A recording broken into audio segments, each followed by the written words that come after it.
Hey guys, Omar here, and today we're going to discuss how the Nikon autofocus system has actually changed how I shoot my photographs.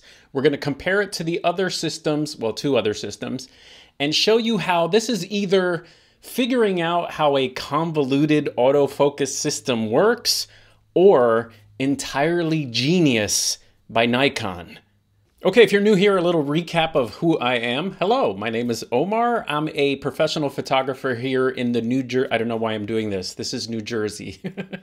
I'm a professional photographer in New Jersey. I shoot mostly portraits and event work. I shot everything Canon when I first started, and then I switched to Sony mirrorless for its crazy good autofocus. And then for the last few months, I've been slowly integrating the Nikon system into my professional work. And I love the images that come from the sensor. The images are so easy to massage. They've got great, almost like a sort of non-digital look to them. So the whole journey of Nikon has really been because of the image quality. So everything else to me has been secondary. Figuring out the autofocus system, battery life, all that kind of stuff is like things I've had to deal with because I want the amazing image quality. Now, by the way, everything I'm discussing in this video is how I shoot and what I shoot. Since I shoot mostly portraits and events in like high stress situations, this may not pertain to you if you do like calm flower photography or landscapes. You're gonna be totally fine with any autofocus mode in this camera. The issues I was finding was I was trying to shoot the Nikon Z6 II like my Fujifilm camera and kind of like my Sony camera. And it was holding me back a little bit. But now I've discovered a new way to sort of use autofocus, which I'll share in this video. Now let me put this camera down, it's so heavy. Now what I'll be focusing on in this video mostly is the switch between having to photograph an object and having to photograph a person. Now, how I used to shoot my Canon DSLR was I was always in little center focus point. And you could totally, on this camera, use that, or any camera, and rock it. If you know how to work your gear, you can just stay in single focus point, recompose. You could shoot manual focus if you had to. But so in my work, I need to switch between eye autofocus quickly and switch to a single focus point of some kind. Now on a Fujifilm camera, this is completely intuitive. The Fujifilm comes with a little square box that you can increase the size of. And it also has, you can set one custom button to go and activate eye autofocus. And what's great about the Fujifilm system is as soon as you turn on eye autofocus, it overrides any focus box that you're in. So the eye autofocus will take over. And if the camera doesn't see an eye, what's awesome in the Fujifilm system is it turns back to the center focus point. So if you're photographing a person and all of a sudden you see a thing you want to photograph, you just turn the camera and you get your center focus point. There's no face there. That works great. Now on the Sony system, it also works great. Those two sides, hey, eye autofocus or a single focus point quickly switch. Because with the Sony system, you can live with a single focus point full time, and then you can set a custom button to be your eye autofocus, which overrides everything. It will look for an eye, it'll grab an eye, and then once you let go of the eye autofocus button, obviously it'll default back to your little center focus point. So you can see how those two systems is where I was coming from, where I have two options that exist, coincidentally. Now the Nikon Z6 II doesn't really have this option of where in Fuji, if it doesn't see an eye, it defaults to a center focus point, or in Sony, where you can set a custom button that's available for eye autofocus.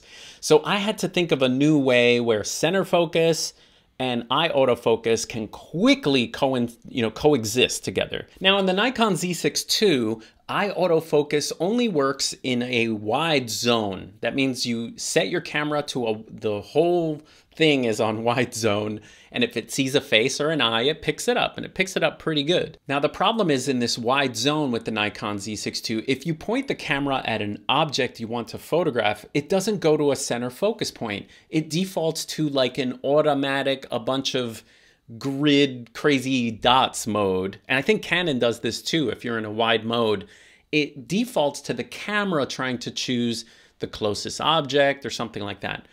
Part of the problem with the Nikon though is if the scene is tricky, it doesn't pick the closest object. It likes to pick something in the background. So at first what I was doing was switching from wide if I was photographing people, and then switching to, I would memorize the number of switches to go back to a single focus point, and then I would focus with a single point on an object and then go back to face, the wide to get a face. The biggest problem was it wasn't fast enough to switch between eye and a single focus point. Object to face, object to face, object to face. Now there is a secret mode called subject tracking mode. It isn't one of the choices. It's just something you can activate.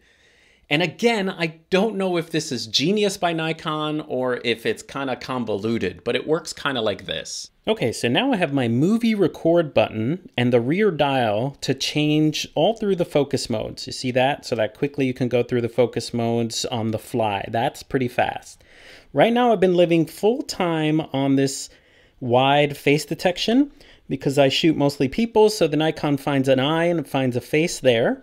But if I need to shoot an object, I now have my front function button set to the secret mode, which is this little box. And now what's great about the tracking box is if I want to photograph an object, I back button focus, hold the button, and I could focus and recompose even. And this is now a little floating center focus point box. If I let go, it snaps back to the middle. And so actually you could just forget face detection. You could photograph everything like this. See, if you want to focus back here, you can just focus, recompose. If you want to focus, you let go, focus, recompose, let go, focus, recompose, let go, okay? And this also works in single focus mode. If I press my front function button, I'll get the little box. I can then half hold. It will focus. If I back button focus, now the camera's focus point, I'm not touching anything else. The camera will remember the focus point.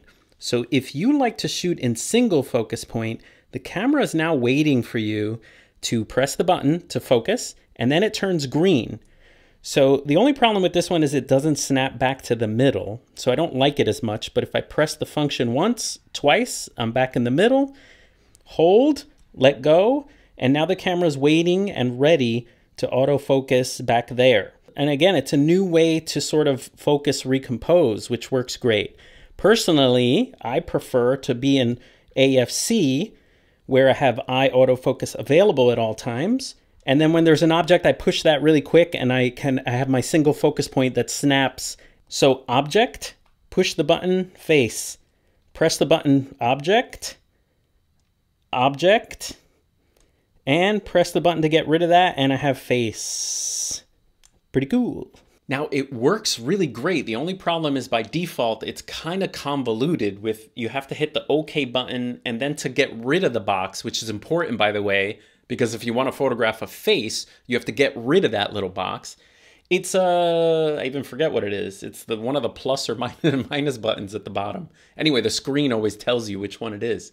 And so this has changed the way I shoot because I have it's like backwards. It's instead of activating eye autofocus when I need it, well, I shoot portraits, I shoot people 80% of the time. So I have to get used to having eye autofocus be available for most of the time. And then when I'm going to photograph an object, push that little button and the little focus point comes out. Again, either genius or completely convoluted. All I know is that it's working pretty great. Eye autofocus, need a focus point. Eye autofocus, need a center focus point. Now, what's neat is I've been reluctant to use autofocus continuous on the Nikon Z6 II because there is no confirmation of focus. The red box in AFC stays red. You don't get a confirmation.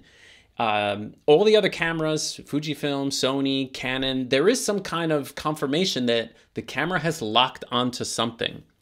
The good thing about the little white box in the, subject tracking mode is it changes color as soon as it locks on. It goes from white to yellow, which is awesome. And if you're in single focus mode, the little box changes to green. So now you have a little focus recompose box in single focus point. I guess the whole point of this video is that when you get a new camera, you kind of have to find what works best with the type of photography you shoot. And then really it's down to trying muscle memory and getting it to work. If all else fails, you could always just go back to using a single focus point and rocking it out. All right, I hope that helped you guys. I'll see you next time.